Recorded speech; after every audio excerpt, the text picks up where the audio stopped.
Jerusalem was a very emotional place during Passover season. Jewish pilgrims from all over the Mediterranean world poured into the city so they could make sacrifices at the temple. There was enormous religious fervor in the city, so much so that the Roman garrison there went on high alert for practically the whole week, as well as additional troops came from Syria. In fact, Pilate's headquarters was in Syria, not in Jerusalem. He was in Jerusalem because of the potential for bad things to happen. Now, there may have been as many as 200,000 pilgrims in the city. We don't know how many of them would have turned out to welcome Jesus into the city with the rest of the crowd waving palm fronds. There might have been only a couple of hundred people altogether who were doing so, and there could have been several thousand. Certainly, Jesus was attracting large crowds by then, and that was almost certainly a reason that the high council later arrested him late at night when they assumed or hoped that everybody would be asleep. Whatever the number of people waving palm fronds that day, they had definite expectations about Jesus. And Jesus, instead of entering triumphantly on a stallion or something like that, well, he rode into town on a colt. Other gospels say a donkey. This was not an act of humility on Jesus' part. Matthew makes a point that he was asserting kingly authority and messianic identity, quoting Zechariah that says that Jerusalem's king would come triumphant and victorious, humble and riding on a donkey, on a colt, the foal of a donkey. Mark doesn't make a lot of that, and like Matthew, Mark does not say the crowd waved palm branches, but instead leafy branches. John's gospel says they waved palms, a practice of the Jews of the day that they would do for quite a number of important occasions. Even so, the crowd who proclaimed Jesus and preceded him into the town shouted their excitement as his arrival.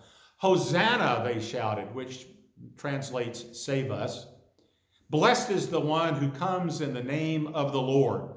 Blessed is the coming of the kingdom of our ancestor David. Hosanna in the highest heaven. The crowd was proclaiming Jesus as their Messiah who would deliver them from Roman rule and restore the glories of King David's ancient kingdom of Israel. So let's jump ahead 5 days to when Jesus, under arrest, is brought before the Roman governor Pontius Pilate.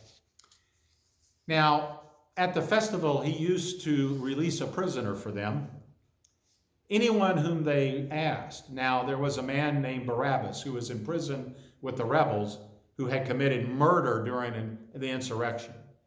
So the crowd began to ask Pilate to do for them as custom had demanded, and then he answered them, "Do you want me to release to you the king of the Jews?" For he realized it was out of jealousy that the chief priest had handed Jesus over to him. But the chief priest had stirred up the crowd and to have him release Barabbas for them instead. Pilate spoke to them again. "Then what do you wish for me to do with the king of the Jews?" And they shouted back, "Crucify him." Pilate asked them, "Why? What evil has he done?" But they shouted all the more, "Crucify him."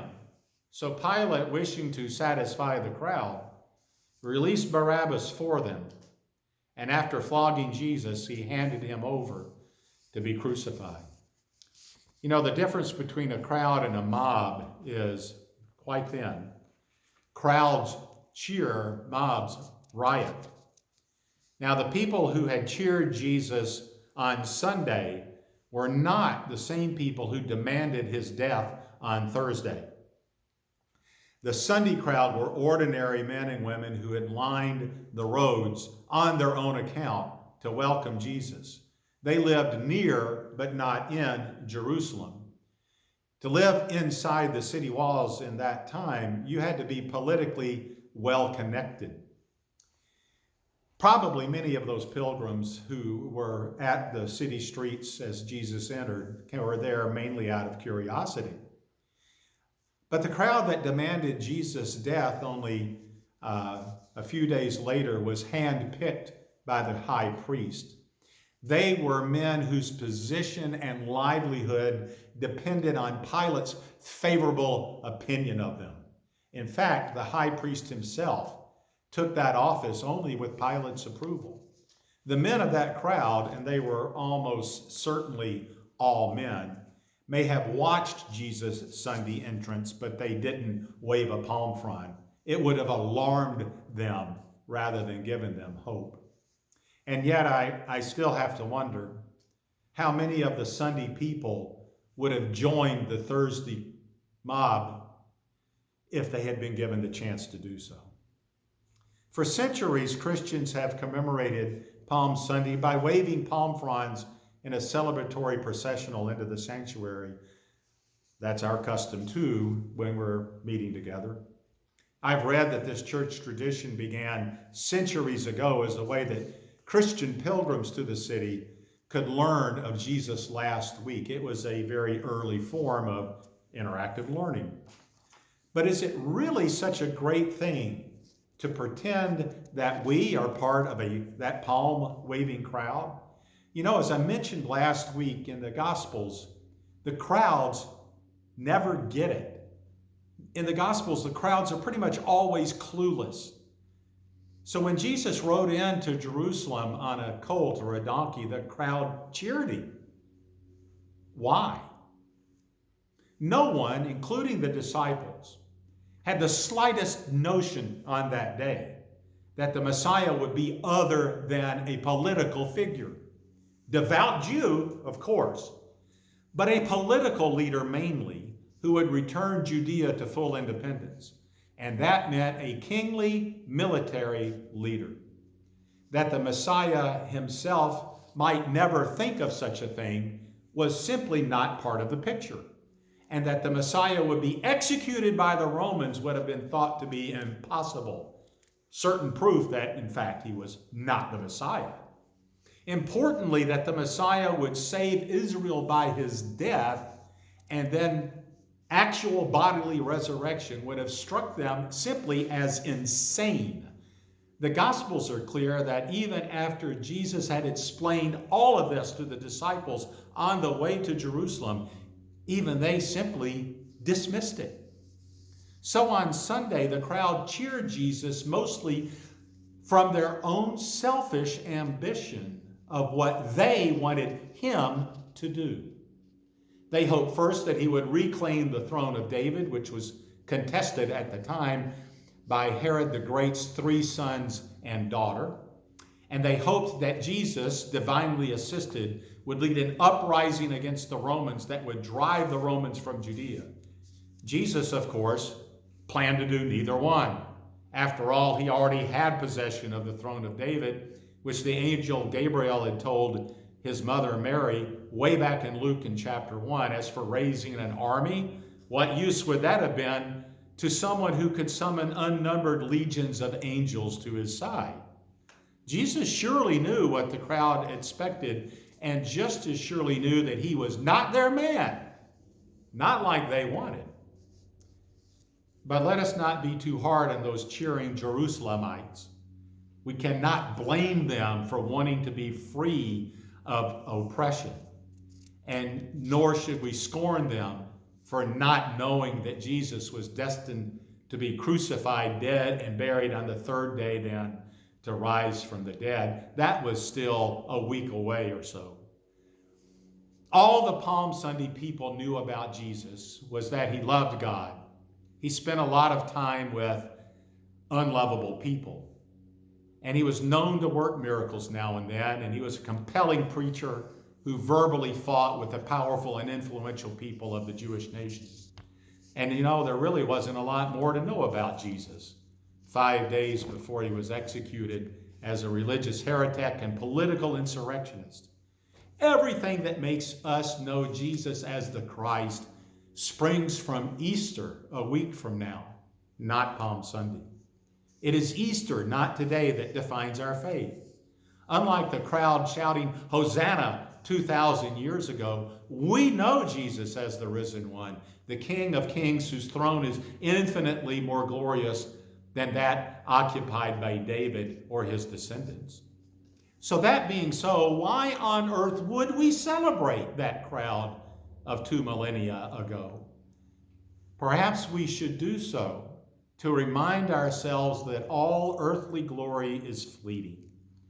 Gratitude does not last forever, sometimes not even for a few days. Disappointments or worse always follow from staking one's well-being on any mortal human being. The ugliness of fickle faith will never be more nakedly displayed than during Jesus' last week in Jerusalem. One crowd cheered him, another crowd called for his destruction. For Palm Sunday crowd, Jesus turned out not to be who they hoped he was. For the Good Friday crowd, Jesus was all too potentially who they feared he was. Jesus entered the city riding as prophecy foretold the King of the Jews would ride, being greeted to uninhibited acclaim. Yet the final calls of the crowd that Jesus heard were calls for his death only a few days later. People yelling to Pilate, "We have no king but Caesar. Give us Barabbas instead of Jesus." And then finally they would scream, "Crucify him! Crucify him!" If we are to commemorate the Sunday crowd, it can only be to admonish ourselves not to be like them. They cheered sincerely and earnestly, but they cheered in vain. The lesson they teach us is only to stake our lives on something other than mere human aspirations and merely human leaders. It is to remind us not to define the Christ by our own hopes, but by God's revelation. It is to ask ourselves, even if only once a year, what do we expect from Jesus? Consider what Jesus endured during Passion Week. He was hailed by the people, feared by the powerful, watched by the Romans, loved by his disciples, and then betrayed by one of them and abandoned by the rest. Then he was arrested by the Jewish police. He was beaten by his own countrymen. He was tried and convicted by the Jews and the Romans. He was flogged by the Romans, scorned by the people, crucified by the Romans, and buried by some friends. With a record like that, what do we expect of him? Is it sensible that we should expect Jesus simply to give us more of what we already have? Was the mission of Jesus Christ simply to assure us that he's okay, we're okay, just keep doing what we're doing, living like we're living, wanting what we're already wanting, and Jesus will smile approvingly and make sure that everything works out all right? Or should we imagine that the Son of God has a different agenda than we do, and his agenda might topple our own, as certainly as the ancient temple in Jerusalem came tumbling down 40 years or so after Jesus entered the city? These are questions to ponder this Holy Week, and the answers are not found on Palm Sunday. They begin in earnest later, and we will start to realize them this Thursday night.